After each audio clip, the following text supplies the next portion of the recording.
আসাদ পরিবারের স্বৈরাচার শাসনের শুরুটা হয় 1971 সালে বাশারের পিতা হাফিজ আল আসাদের মাধ্যমে, যিনি 2000 সালে মৃত্যুর আগ পর্যন্ত ক্ষমতায় ছিলেন।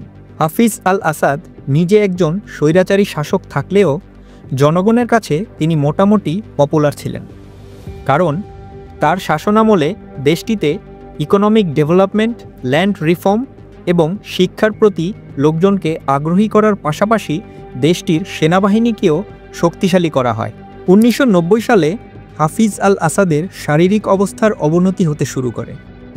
তারপরে প্রেসিডেন্ট হওয়ার রেসে সবচেয়ে এগিয়ে ছিলেন তার বড় ছেলে বাসিল আল আসাদ, কিন্তু 1994 সালে দুর্ভাগ্যবশত এক সড়ক দুর্ঘটনায় তার মৃত্যু হয়।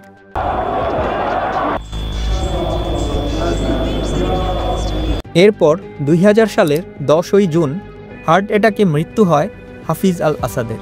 সিরিয়ার সংবিধান অনুযায়ী কোনো ব্যক্তিকে প্রেসিডেন্ট হতে হলে তার বয়স সর্বনিম্ন 40 বছর হতে হয়, কিন্তু বাশার আল আসাদের বয়স ছিল তখন মাত্র 34 বছর, আর তাকে ক্ষমতায় বসানোর জন্য সংবিধানের এই নিয়মটিকেও বদল করা হয়।